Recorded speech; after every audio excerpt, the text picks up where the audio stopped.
Mosa sa mundo. Sige na, sagutin ko ang tanong ninyo about dito sa post ni Meiko na bakit kami magka-video call kasama ko si Tyronia at nakikipagtsikahan ako sa kanya. Ang nangyari kasi talaga niyan ay kakagising ko lang noon, tas patai ako. Tumawag sa akin si Meiko kasi tinatawagan ko din siya nung gabi. Bilang nagkasama naman kami at meron din kaming friendship, nakamusta ko siya. Tinapos ko ang chika at pinakinggan ko din siya no. Bilang babae, bilang nanay, bilang may partner, nakikinig ako kahit naliligo ako. So the whole time na naliligo ako, nakikinig ako nun kay Meiko, nadadamayan kami. Sabi ko nga nun sa kanya, Meiko, alam ko, lulod ka ngayon, napakadami mag-message sa'yo kasi viral ka, napakadami talaga bilang ka mag-anak, mga kaibigan, nasusulpot na biglang concern.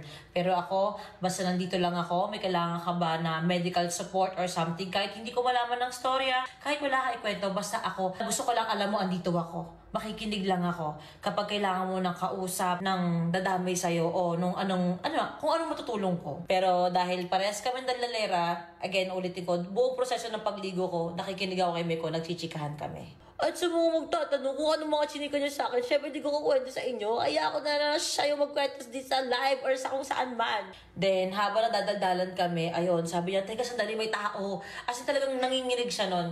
Yun yung totoong nararamdaman niya. Nanginginig siya, natakot siya kasi may kumakatok sa pinto na parang mahina pero alam niyang may tao. Then, pagbukas siya ng pinto, ayun na. Nandun ang mama niya. At ako, syempre, bilang content creator, nag-reality show, napakabilis ng kamay ko. Nirecord ko talaga kaagad habang ka-video call ko siya. Dumating nun si Tyronia. Nirecord namin. Sabi niya, mami, ba't siya umiiyak? Doon na pumasok nun si Tyronia. So, yun, nirecord ko na andun yung mama niya, hiyaw siya ng hiyaw, iyak siya ng iyak. Hindi na siya nagkaroon ng time na patayin yung phone na, teka, sandali, dito yung mama ko, iyak lang ako. Wala na, dire-diretso eh. Nagulat talaga siya na andun yung mami niya. At eto na ngayon, yung pinost niya. Guys, para lang din sa, alam niyo sa totoo lang, dahil sobrang busy ko kasi mga niluluto ako ng mga bago kong show sa YouTube. Ay, hindi na po talaga ako minsan updated sa mga nangyayari. Ang nagchika pa sa akin yan, ay, magugulat ka kung sino. Ito po ang nagchika sa akin na may issue po si Meiko at pinadadaanan ngayon. Si Tyronia. Siguro, bakasyon, ganyan, napaskol, pinapayagan ko naman, pero nasa tabi ko. So sabi niya, mami, ito yung chika, ito yung ganyan. Doon ang anak ko naman, ginagabayan ko pa din naman kahit nag-social media. Nasa tabi ko yan siya.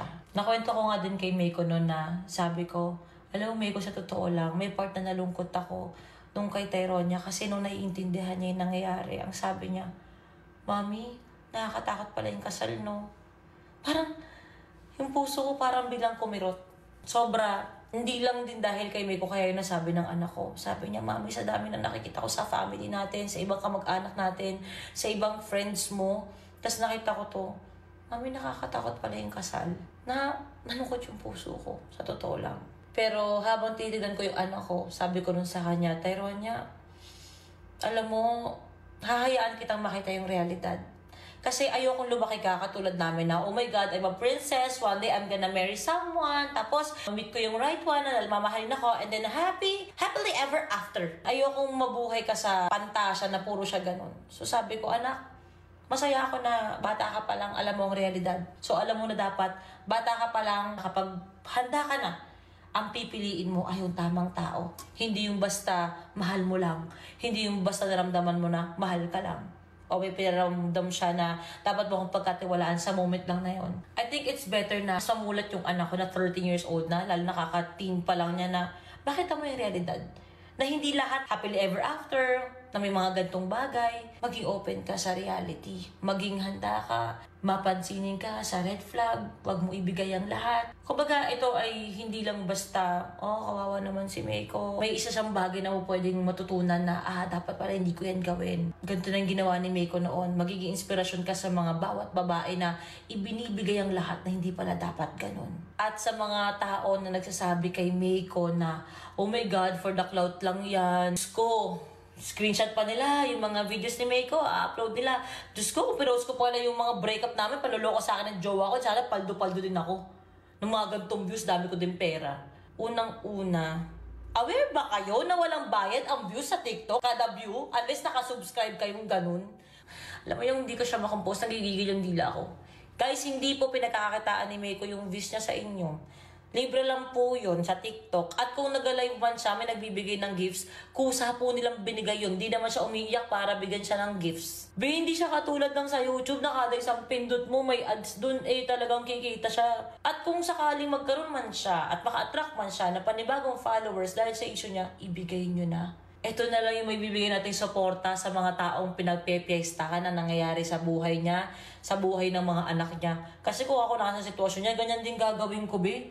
Wala nang tatay yung mga anak ko. Diyos ko, baka mamaya nakawa pa ako ng sakit dito nang hindi ko alam. Baka kaya nagkadasakit-sakit si Meiko dati dahil sa mga kaganyang kaputakan na kalandian. Though, hindi din ako yung masasabi ko na right person na mag-a-advise na magagalit sa mga kabit kasi nagkaroon ako ng ganyang issue. Ganito yan, natuturuan ko kayo. Pinagdaanan ko na maging other woman, napagdaanan ko na maging third party. Sabi mo man na bagong breakup, na-comfort ka, or magulo pa yung relasyon, nandyan ka, third party ka na. Nakisali kay, di pa tapos eh. Sumali ka na eh. Tapos yung iba naman, alam na, kasal na, pumapasok, pare-pares lang yan. Ang feeling kasi ng mga kabit, maganda sila kapag niloloko yung asawa para sa kanila. Kala kasi namin noon, nakakaganda, na parang pinagpapalit, iniiwan para sa'yo. May ganung pakiramdam yun. At more on sa kabit, na yung mga tipo ng tao na walang gabay ng magulang. Walang tatay na nagpapahalaga sa kanila. Babae ka, hindi dapat maiksi ang short. Yung pag-iingat, hindi naramdaman ng protection. Kaya konting attention, akala nila pagmamahal yon. I really hope ay mga babaeng pinipili na maging pangalawa sila, masali sila sa gantong issue, mag-grow kayo, magbago kayo. Wala namang permanente sa mundo eh. Laging may pag-asa magbago, laging may puwang ang kapatawaran, ang humingi ng tawad. Hindi magmamalaki pa kayo. Kaya kung ginawa mo yan, kumabit, bilisan mong tumakbo. Kasi hahabulin ka talaga ng karma. Again, kay Meiko, mahal na mahal ko yan. Sabi ko nga sa kanya, on or off camera, andito ang pamilya ko, mahal ka namin. Hindi kasi siya nung nakapunta sa birthday ni ate kasi yun nga nadapa daw siya, may pasasa sa tuhod. Pero yun nga, andito ang pamilya ko, handa kami makinig